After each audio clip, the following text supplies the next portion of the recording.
पाई defence academy के online platform पर आपका हार्दिक स्वागत है। मैं देवाराम जानी आपको कुछ ओल्ड पेपर लेके आ रहा हूँ। जैसे देखोगे प्रत्येक दिन के प्रत्येक पारी के आपके जैसे पेपर आए हैं उसके अकॉर्डिंग मैं लेके आऊँगा। इसमें देखोगे आज मैं आपको 23 फरवरी का जो नेवी का एग्जाम हुआ था उसमें द्वितीय पारी में जो पेपर क्वेश्चन पड़े थे वह पड़े हैं। ध्यान रखना, इसमें कोई भी अपने मन से क्वेश्चन नहीं बनाया हुआ है, सभी क्वेश्चन आपके इसमें आए हुए हैं। अब देखोगे तो आपके ये नेवी और एयरफोर्स का जो भी एग्जाम होता है तो नेवी वाले क्वेश्चन वापस एयरफोर्स वाले में आ जाते हैं, एयरफोर्स वाले क्वेश्चन नेवी में आ जाते हैं। तो इस कारण से आप भले ही नेवी वाले ओल्ड पेपर देखो या एयरफोर्स के क्वेश्चन देखो, जीके के क्वेश्चन जरूर कभी भी कोई भी एग्जाम की तैयारी कर रहे हो, आप किसी भी एग्जाम की तैयारी करो, कम से कम पिछले 3-4 साल के पेपर आपको मिलाने ही चाहिए। मैं पाई डिफेंस एकेडमी में 2015 से हूँ। इससे पहले के भी मेरे पास 13-14 के भी और ऑफलाइन पेपर भी मेरे पास है और प्रत्येक पारी का मेरे पास कलेक्शन है। तो उसके अकॉर्डिंग मैं आपको प्रत्येक पारी और प्रत्येक दिन का अलग अलग पेपर लेके आऊंगा। जिसने भी ये 13 फरवरी 2019 को पेपर दिया है उसको ये पता होगा कि कौन कौन से क्वेश्चन आए हैं। तो अब देखो 23 फरवरी और उसमें भी द्वितीय पारी का मैं पेपर लेके आया हूं आपके सामने। उसमें कैसे कैसे क्वेश्चन आए हैं पहले मैं क्वेश्चन बताता हूं, उसके साथ में ये भी बताऊंगा कि आगे आपके आने वाले एग्जामों में कैसे क्वेश्चन पढ़ सकते हैं। देखिए पहला क्वेश्चन आया था इसमें म्यांमार की राजधानी। ध्यान रखना, म्यांमार की राजधानी या मुद्रा, एक प्रत्येक देश की राजधानी और एक मुद्रा आप अलग से लिस्ट बना के या तो जहां आप पढ़ते हो ना उस पढ़ने वाली टेबल के साइड में ये एक लिस्ट लगी होनी चाहिए और एक वर्ल्ड का मैप, इंडिया का मैप आपके ये सामने होना चाहिए जहां पे भी आप पढ़ते हो। इसका ये जरूरी नहीं कि वो ज्योग्राफी का स्टूडेंट है वही वर्ल्ड का या इंडिया का मैप रखे, क्योंकि वर्ल्ड के मैप और इंडिया के मैप और इस देश और राजधानी से हर किसी का पाला पड़ता है और हर किसी के इसकी जरूरत होती है। तो ये टेबल पे अपने जरूर होनी चाहिए। तो इसी तरह म्यांमार की राजधानी नेपिताहो। ध्यान रखना, पहले इसकी राजधानी रंगून थी लेकिन वर्तमान में इसकी राजधानी नेपिताहो। देखिए कई देशों की राजधानियां चेंज कर लेते, जैसे श्रीलंका की पहले कोलंबो थी, अब इसकी राजधानी श्री जयवर्धने। तो ऐसे के ऐसे आपको प्रत्येक देश की नई राजधानी, नया नाम चेंज किया है या कहीं दूसरी जगह की है तो भी आपको ये ध्यान होना चाहिए। किसी भी देश की राजधानी या राज्यों की राजधानी आपको पता होना चाहिए। देखिए ये भारत का पड़ोसी ही देश है। आप देखोगे अपना भारत, तो इस भारत के साइड में मैंने आपको पहले ही मैपिंग क्लियर करवाई, इसी कारण से मैपिंग क्लियर करवाई कि आपके दिमाग में छवि बन जाए कि कौन सा देश कहाँ है, कौन सा राज्य कहाँ है। और ज्यादातर जो क्वेश्चन पूछे जाते हैं अपने यहाँ पे तो वो भारत के पड़ोसी देशों से ही पूछे जाते हैं। तो आपको लोकेशन में पता होना चाहिए। जैसे ये भारत के साइड में यहाँ अरुणाचल प्रदेश, नागालैंड, मणिपुर और मिजोरम, इन 4 देशों की जो सीमा बनती है इस तरफ वह देश है आपके म्यांमार देश। और इस म्यांमार देश की राजधानी बताई थी आपके नेपिताओ। ध्यान रखना, मुगल साम्राज्य का जो अंतिम शासक था उसकी समाधि यहीं पर आपके म्यांमार की राजधानी पहले जो थी रंगून, वहीं पर इसकी जफर की बनी हुई है, बहादुर शाह जफर की। और ये म्यांमार की राजधानी है वर्तमान में नेपिताओ। अगला क्वेश्चन आपके आया था पंजाब का लोक नृत्य। आपको मैंने सबसे पहले भारत के विभिन्न राज्यों की लोकेशन बताई थी। आप देखोगे तो गुजरात के थोड़ा ऊपर यहाँ राजस्थान आता है, राजस्थान के इस तरफ राइट हैंड में पंजाब आएगा और लेफ्ट हैंड में हरियाणा आएगा। देखिए थोड़ा मैप में आपके बड़ा छोटा लंबा चौड़ा ऐसे कंफ्यूज नहीं होना है, आपको लोकेशन पता होना चाहिए कि गुजरात के ऊपर राजस्थान, राजस्थान के ऊपर पंजाब, पंजाब के साइड में हरियाणा। तो पंजाब ये वाला यहाँ का पंजाब का लोक नृत्य पूछा है। और पंजाब का लोक नृत्य ध्यान रखना, प्रत्येक राज्य का आपको लोक नृत्य ध्यान होना चाहिए। जैसे पंजाब का भांगड़ा है, राजस्थान का घूमर है और आपके यहाँ पर डांडिया जो कि गुजरात का नवरात्रा में फेमस है। तो ये आपके क्वेश्चन पूछ लिए जाते हैं। जो भी जिस भी देखिए, ये तो लोक नृत्य है, कुछ शास्त्रीय नृत्य भी है, केरल, कर्नाटक, तमिलनाडु, इनमें भी भरतनाट्यम है, आपके मोहिनी अट्टम है, ऐसे ये कुचिपुड़ी है, ऐसे ये क्वेश्चन पूछ लेते थे। कुचिपुड़ी वाला 2-3 बार पूछा हुआ है, आंध्र प्रदेश का जो नृत्य है। तो आपको ये ध्यान होना चाहिए कौन से राज्य का कौन सा नृत्य है। तो आपको राज्यों के अकॉर्डिंग अगर आप याद रखोगे तो आपके मैपिंग के अकॉर्डिंग तो आपके दिमाग में उसकी छवि बन जाएगी और वो हमेशा आप नहीं भूलोगे। अगला क्वेश्चन पूछा है केन्या की राजधानी। आप इंडिया से इस तरफ जाओगे वर्ल्ड के मैप में तो अफ्रीका महाद्वीप में एक देश आता है केन्या। केन्या की भी क्रिकेट टीम है और केन्या पहले तो वर्ल्ड कप तक खेलती थी, लेकिन इतना अभी वर्ल्ड आपके केन्या क्वालिफाई कम कर पाती है, इतनी टीम संगठित नहीं है। तो केन्या की जो राजधानी पूछी है वह राजधानी है आपकी क्या, नैरोबी। तो केन्या की राजधानी है आपके नैरोबी, ये आपको ध्यान रखना। तो देखिए आपके राजधानियों से संबंधित भी 2 क्वेश्चन आए, ये ध्यान रखना। अपने मन से बिल्कुल भी एक क्वेश्चन भी ऐड नहीं किया, ये सभी जो क्वेश्चन है वह सभी इसमें आए। अगला क्वेश्चन आपके आया है कि मरणोपरांत प्रथम भारत रत्न विजेता। अब देखिए आपको जानकारी में रहना चाहिए कि भारत रत्न ये भारत का सबसे बड़ा पुरस्कार है। ऐसे कैसे विश्व का सबसे बड़ा पुरस्कार नोबेल पुरस्कार है। तो नोबेल पुरस्कार और भारत रत्न पुरस्कारों से संबंधित थोड़ा आपको अच्छे से जानकारी होना चाहिए कि इसकी शुरुआत कब हुई, इसमें प्रथम विजेता कौन है, इसके बारे में आपको जानकारी होनी चाहिए। तो जैसे मरणोपरांत यानी मरने के बाद में जिसको पहली बार आपके भारत रत्न दिया गया तो वह थे लाल बहादुर शास्त्री। ध्यान रखना, लाल बहादुर शास्त्री जी की मृत्यु विदेश में हुई थी, वहां ताशकंद, ठीक है, ताशकंद में हुई थी इनकी मृत्यु। और ये भी एक अभी संशय है कि उनकी मृत्यु किस तरह से हुई। ताशकंद समझौते के तहत ही, ताशकंद समझौते के तहत कहा जाता है कि उनकी हार्ट अटैक से मृत्यु हुई। तो ये भी भारत के प्रधानमंत्री रहे थे। ध्यान रखना, पहले आपके प्रधानमंत्री जवाहरलाल नेहरू के बाद में लाल बहादुर शास्त्री ही बने थे और दोनों ही जब तक रहे जब तक वो अंतिम सांस तक, यानी कि जवाहरलाल नेहरू भी अपने पद पे प्रधानमंत्री के रूप में मरे और उसके बाद में लाल बहादुर शास्त्री भी अपने पद पे मरे। इसके अलावा आपको भारत रत्न के बारे में ये भी जानकारी होनी चाहिए कि भारत रत्न की शुरुआत 1954 में होती है और 1954 में 3 व्यक्तियों को दिया जाता है और तीनों के ही नाम आप देखोगे तो तीनों के नाम रस से संबंधित है। एक का नाम है सर्वपल्ली राधाकृष्णन, एक का है वेंकटरमन और एक का नाम है आपके सर्वपल्ली राधाकृष्णन और राजगोपालाचारी। एक नाम है राजगोपालाचारी। तो तीनों में ही रा आएगा। देखो, एक राधाकृष्णन जो कि सर्वपल्ली राधाकृष्णन, इसी के जन्म दिवस पर 5 सितंबर को आपके शिक्षक दिवस मनाया जाता है। ध्यान रखना, 5 सितंबर को राष्ट्रीय शिक्षक दिवस है। ऐसे कैसे अंतरराष्ट्रीय शिक्षक दिवस उसके जस्ट 1 महीने बाद में 5 अक्टूबर को मनाया जाता है। और वेंकटरमन और आपके राजगोपालाचारी, इन तीनों को ही 1954 में सबसे पहले तीनों को हुई 1954 में भारत रत्न दिया गया था। उस 1954 से रेगुलर आपके प्रति वर्ष लगभग भारत रत्न दिया जाता है, लेकिन ये जरूरी नहीं है कि प्रति वर्ष भी दिया जाए। इसके बाद में आपको ये ध्यान रखना है, एक तो शुरुआत वाला और एक अभी लास्ट ही लास्ट।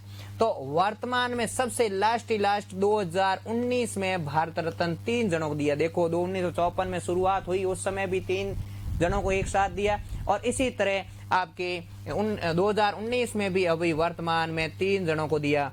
और तीनों का नाम ध्यान रखना है कि अंतिम अपन ने भारत रत्न किसको किसको दिया। तो एक है उसमें नानाजी देशमुख, एक है आपके भूपेन हजारिका और एक है आपके प्रणब मुखर्जी। ये ध्यान रखना, आपके 3 को अभी प्रणब मुखर्जी ये अंतिम आपके भारत रत्न प्राप्त करता है जो 2019 में प्राप्त हुए हैं। नाना देशमुख, भूपेन हजारिका और आपके प्रणब मुखर्जी। एक बात ध्यान रखना कि 2019 में ऐसा पूछा जाए कि 2019 में भारत रत्न प्राप्त एकमात्र जीवित व्यक्ति कौन था? तो 2019 में 3 जनों को भारत रत्न प्राप्त हुआ, तो उसमें ये टपक गए थे, ये उस समय टपक गए थे, ये जिंदे थे। तो ध्यान रखना, इस 2019 में जब भारत रत्न प्राप्त किया तब नाना देशमुख नहीं थे इस दुनिया में। भूपेन हजारिका संगीतकार है असम के, वो भी इसमें नहीं थे। नाना देशमुख, ध्यान रखना, राष्ट्रीय स्वयंसेवक संघ के RSS के मेंबर थे। और प्रणब मुखर्जी, ध्यान रखना, ये भी राष्ट्रपति रहे थे। और वर्तमान में तो ये भी टपक गए हैं, लेकिन ध्यान रखना उस समय 2019 में जब आपके भारत रत्न प्राप्त हुए थे उस समय ये जिंदा थे। यानी 2019 में भारत रत्न प्राप्त करता एकमात्र जीवित व्यक्ति यही थे। ये दोनों मरणोपरांत थे। तो ऐसे आपको ध्यान रखना है, प्रथम महिला कौन, प्रथम विदेशी कौन, ऐसे आपको थोड़ा ध्यान होना चाहिए। प्रथम का सबका ध्यान आपको होना चाहिए। अगला है आपके क्वेश्चन की सबसे बड़ी मीठे पानी की झील, ये भारत के संदर्भ में पूछी है। ये भारत की सबसे बड़ी, ये थोड़ा मिसप्रिंट है, थोड़ा ध्यान रख लेना कि सबसे बड़ी मीठे पानी की झील। क्वेश्चन पूछा था भारत की सबसे बड़ी मीठे पानी की झील, तो भारत की सबसे बड़ी मीठे पानी की झील है वुलर झील, जो कि आपके श्रीनगर में वुलर झील है। ध्यान रखना, भारत की झीलों की नगरी किसको कहा जाता है? श्रीनगर को। और राजस्थान के झीलों की नगरी है उदयपुर। तो जो भारत की झीलों की नगरी श्रीनगर है, वहीं पर वुलर झील है और यहीं पर डल झील है। और डल और वुलर दोनों ही आपके झेलम नदी के किनारे स्थित है। तो झेलम नदी के किनारे स्थित है वुलर और डल झील, और दोनों ही श्रीनगर में स्थित है। और ये भारत की सबसे बड़ी मीठे पानी। अब देखो, ये तो भारत की सबसे बड़ी मीठे पानी की हुई, लेकिन अगर भारत की सबसे बड़ी खारे पानी की झील पूछेंगे तो ये झील है, ध्यान रखना। यहाँ पर झील है उड़ीसा में एक झील है चिल्का झील, जहां पर नेवी की ट्रेनिंग होती। आप जब भी नेवी एयरफोर्स में होंगे तो उसमें एयरफोर्स की अलग ट्रेनिंग होगी, अलग जगह पे होगी। ऐसे कैसे नेवी में जो ट्रेनिंग होती है आपके उड़ीसा के इस चिल्का झील के किनारे ही नेवी की ट्रेनिंग होगी। तो ये चिल्का झील, ध्यान रखना, उड़ीसा में है। और ये भारत की सबसे बड़ी खारे पानी की झील, या ये लेगून झील, इसको लेगून झील भी कहते हैं, ध्यान रखना। और एक राजस्थान में है आपके सांबर झील, वह क्षेत्रफल के आधार पे, देखिए ये एक लेगून शब्द नहीं आए तो आपके क्षेत्रफल के आधार पे, वैसे सांबर झील का क्षेत्रफल बहुत ज्यादा बड़ा है, तो ये सांबर झील भी खारे पानी की। और ध्यान रखना, यहाँ पर सांबर झील से नमक भी बहुत ज्यादा उत्पादन किया जाता है। अगला है आपके सबसे बड़ी मीठे पानी की झील हो गई। अगला क्वेश्चन आपके आया था कि 2022 में एशियाई गेम कहाँ होंगे?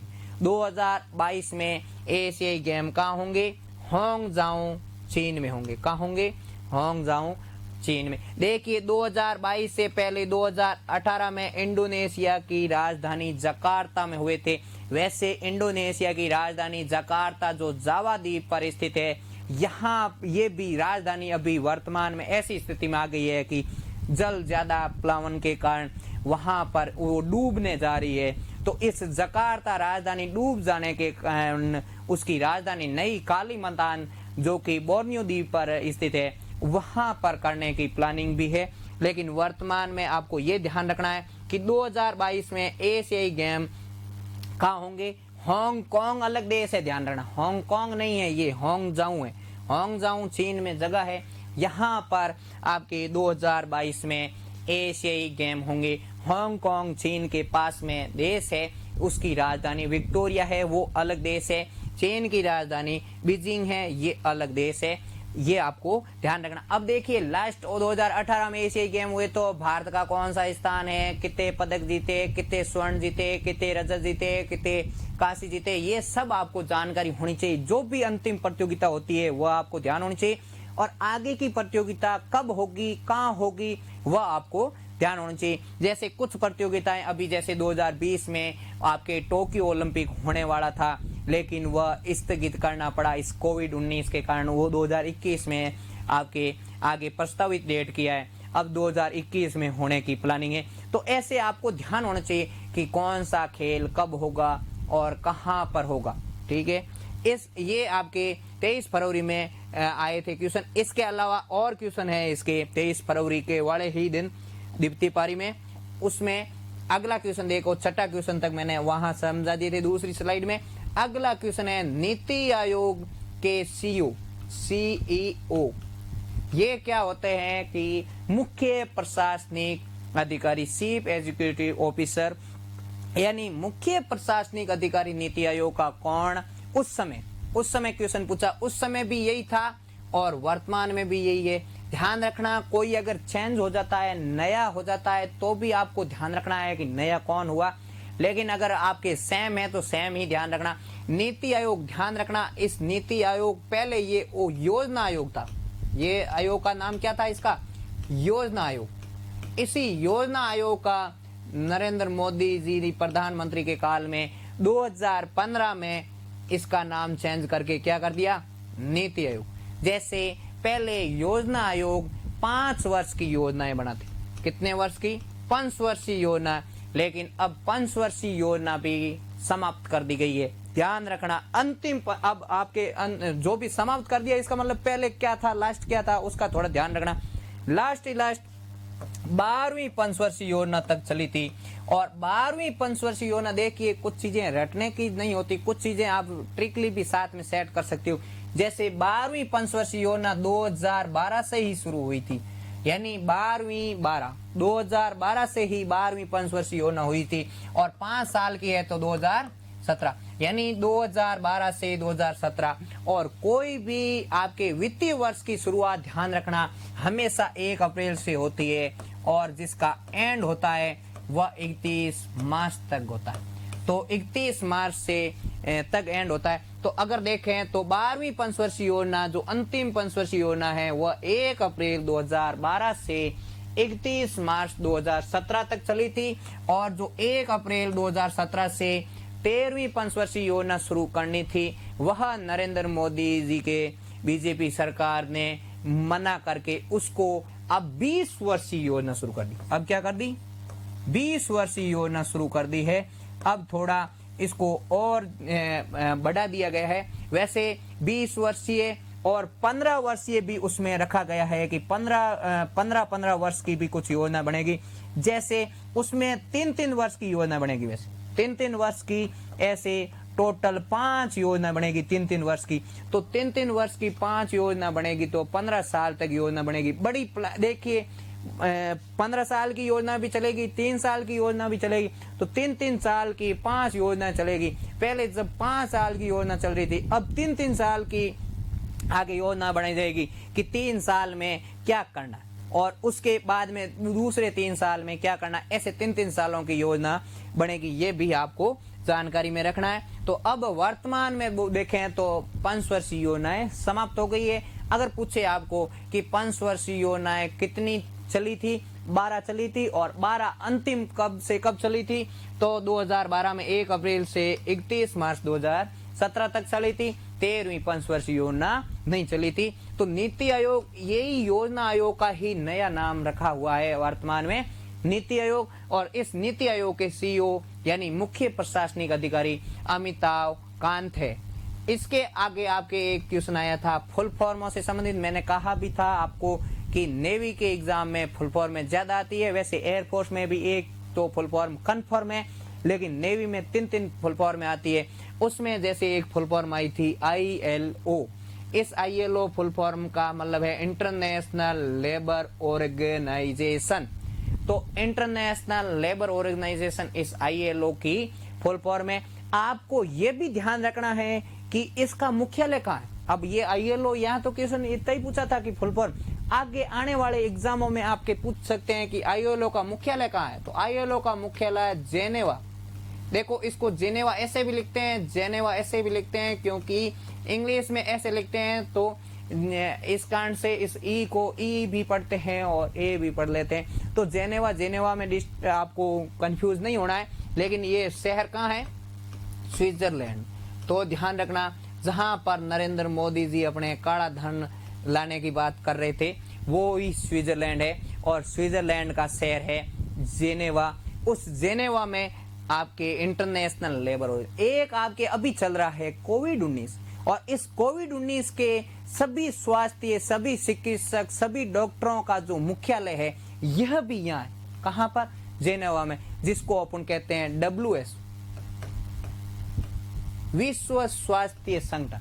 अगर पूछे आपको विश्व स्वास्थ्य संगठन कितना है, कहाँ पे है इसका मुख्यालय, तो उसका मुख्यालय है आपके स्विट्जरलैंड की शहर, राजधानी नहीं है, स्विट्जरलैंड की राजधानी बर्न है, ध्यान रखना। लेकिन आपके ये जेनेवा शहर है, वहां पर इस WHO का भी मुख्यालय है और ILO का भी मुख्यालय है और इसके अलावा अंगटोड का भी मुख्यालय यहाँ पर है। एक व्यापार से संबंधित संगठन है, उसका भी मुख्यालय।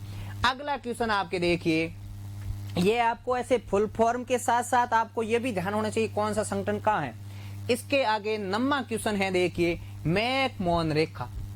देखिए मैंने आपको पहले ही जब आपको मैपिंग करवाई थी कि भारत का कौन सा राज्य कहाँ है, तो उस समय ये बताया था कि कौन से देश के सीमा का नाम क्या है। जैसे एक मैकमोहन बताई थी, एक रेड क्लिफ रेखा बताई थी और एक आपके डूरंड रेखा बताई थी। तो देखो, तो आपके ये मैकमोहन रेखा है जो भारत और चीन के मध्य 1914 में बनी थी। इसके अलावा आपके भारत और पाकिस्तान के बीच में यहाँ पर जो रेखा है उसका नाम है रेड क्लिफ। और भारत और अफगानिस्तान और पाकिस्तान और अफगानिस्तान के बीच में जो रेखा है, क्योंकि ये उस समय पाकिस्तान यहाँ पूरा पाकिस्तान ये पूरा भारत में ही था, तो ये 1869 में बनी। उस समय यहाँ पर डूरंड रेखा बनी थी। तो डूरंड रेखा ध्यान रखना भारत और अफगानिस्तान के बीच में भी है और पाकिस्तान और अफगानिस्तान के बीच में भी है। और ये आपके क्वेश्चन आपके आया था मैकमोहन। तो आपको प्रत्येक रेखा का पता होना चाहिए कौन से देश के बीच में रेखा का नाम क्या है, और भारत के संदर्भ में तो बिल्कुल ही ध्यान होना चाहिए। इसके अलावा मैंने आपको यह भी बताया था कि यहाँ त्रिपुरा के चारों ओर जो बांग्लादेश की सीमा लगती है उसका नाम है आपके जीरो लाइन। बाकी पहले 1947 से 1971 तक इस रेखा का भी नाम क्या था, रेड क्लिफ था। फिर उसका नाम 1971 में जब पूर्वी पाकिस्तान से बांग्लादेश बन गया तो इसका नाम वैसे ही रेड क्लिफ हट गया, लेकिन कई भूगोलवेत्ता अभी भी उसका नाम यही मानते। अगला आपके क्वेश्चन है GIF की फुल फॉर्म। आपने फोटो देखा होगा, कई फोनों में भी देखा होगा, कंप्यूटर में देखा होगा, वहां फाइल के पीछे आता है PPT, PDF, GIF। तो ये GIF जो फोटो के पीछे आता है GIF, उसकी फुल फॉर्म क्या होती है, तो इस GIF का फुल फॉर्म होती है ग्राफिक इंटरचेंज फॉर्मेट। ये आपको ऐसी फुल फॉर्म पूछी थी। अब क्या है, इसमें कुछ इंटरचेंज की जगह कुछ दूसरा लिख लेंगे, फॉर्मेट की जगह कोई दूसरा लिख लेंगे, लिखेंगे F से लिखेंगे। तो आपको थोड़ा आपको ध्यान होना चाहिए, एग्जैक्ट आपको फुल फॉर्म पता होगी तो फुल फॉर्म आप कर सकते हो। तो ये GIF की फुल फॉर्म आपके पूछी थी। अगला आपके क्वेश्चन देखिए, मैंने आपको पहले भी बताया था एक क्वेश्चन 2022 वाला, जो एशियाई गेम वाला, ऐसे कैसे 2020 में ओलंपिक गेम्स कहाँ होंगे ये पता है। अब देखो 2020 में ये ओलंपिक हुआ, लेकिन उससे पहले यानी हर साल बाद में होती है, हर कोई ज्यादातर प्रतियोगिताएं 4 साल बाद में होती है। तो 20 से पहले 2016 में हुई और 2016 में लास्ट जो ओलंपिक हुआ उसको रियो ओलंपिक कहते हैं। ब्राजील की राजधानी तो है, ध्यान रखना ब्राजीलिया, लेकिन ब्राजील का एक शहर है रियो डी जेनेरो। वहां पर रियो डी जेनेरो में ये 2016 में ओलंपिक हुआ था, इसीलिए इसको रियो ओलंपिक कहा जाता है। तो ये 2020 में ओलंपिक गेम्स टोक्यो जापान की राजधानी भी टोक्यो ही है, और यहाँ टोक्यो में ही ये 2020 के ओलंपिक होंगे। अगला क्वेश्चन है आपके खजुराहो मंदिर, जो कि मध्य प्रदेश में है। खजुराहो जगह का भी नाम है और खजुराहो मंदिरों का भी नाम है, और ये मध्य प्रदेश में है, और ये चंदेल राजाओं ने बनाई। आपके क्वेश्चन पूछा था कि खजुराहो मंदिर किसने बनाए, तो खजुराहो। ध्यान रखना, आपने कई बार नाम सुने होंगे कि राजस्थान का खजुराहो, बाड़मेर का किराडू मंदिर। तो बाड़मेर का जो किराडू मंदिर है, उस किराडू मंदिर और इस खजुराहो के बनने की संरचना एक जैसी है। अब खजुराहो मंदिर आप देखोगे मध्य प्रदेश में, तो वहां पर नग्न अवस्थाओं में महिलाओं और स्त्री की कामुक अवस्थाएं, सेक्स की अवस्थाएं बताई हुई है वहां पे। तो वहां पे जैसे खजुराहो में जैसे सेक्स की गतिविधि आप बताई हुई है, वैसे के वैसे यहाँ किराडू में, बाड़मेर में भी आप अगर देखोगे तो वहां पे भी ऐसे सेक्स की क्रियाएं वहां बताई हुई है। तो इसलिए इसको संज्ञा दे दी जाती है कि ये खजुराहो ये राजस्थान का, जैसे आपके किराडू जो बाड़मेर में है, वहां पर भी ये खजुराहो के जैसे मंदिर बने हुए हैं। वैसे ये खंडर हो गए हैं, खजुराहो मंदिर भी खंडर ही है और ये किराडू मंदिर भी खंडर है, लेकिन वहां पर मूर्तियां आपको दिख सकती है। और वहां पर जिसको भी ऐसी सेक्स क्रिया सीखनी है वहां पर ये मंदिरों से जाके सीख सकता है। अगला है आपके हड़प्पा सभ्यता का विशाल जलाशय का पूछा हुआ कि हड़प्पा सभ्यता में देखिए पिछली एक आपके बहुत सारे ऐसे क्वेश्चन आते हैं हड़प्पा सभ्यताओं से संबंधित, सिंधु घाटी सभ्यताओं से संबंधित। तो ऐसे कैसे एक और क्वेश्चन एक पेपर में पढ़ा था कि कौन से जानवर से जंतु से संबंधित नहीं है, तो वो ध्यान रखना, जैसे घोड़े से जानकारी नहीं थी वैसे वैसे यहाँ विशाल जलाशय से संबंधित पूछा था। विशाल स्नानागार, विशाल अन्नागार, ये आपको ध्यान होना चाहिए कौन सी जगह पे ये है। तो विशाल जलाशय आपके धौलावीरा में हड़प्पा सभ्यता का विशाल जलाशय प्राप्त हुआ था। तो ये आपको ध्यान रखना है कि कौन से, देखिए अब आप क्वेश्चनों का विश्लेषण करोगे तो खेलों से संबंधित क्वेश्चन हर पारी में आप देखोगे कि 1 या 2 क्वेश्चन पढ़ते हैं। इसके अलावा कौन से संगठनों का मुख्यालय कहाँ है, और इसके अलावा फुल फॉर्मों से संबंधित भी आपके क्वेश्चन आते हैं। इसके अलावा आप जैसे इसमें देखोगे बड़ी झीलें हैं, छोटी झीलें हैं, या प्रथम कौन है कि मरणोपरांत प्रथम कौन है, या प्रथम प्रधानमंत्री कौन है, प्रथम राष्ट्रपति कौन है, ऐसे आपके क्वेश्चन। इसके अलावा राजधानियां और लोक नृत्य और गेम्स से संबंधित क्वेश्चन आते जाते रहते हैं। तो आपको ध्यान रखना है, मैं आगे ऐसे कैसे अलग अलग वीडियो के तहत आपके नेवी और एयरफोर्स के जैसे जैसे क्वेश्चन आए हैं उसको सॉल्व करवाने का कोशिश करूंगा। धन्यवाद।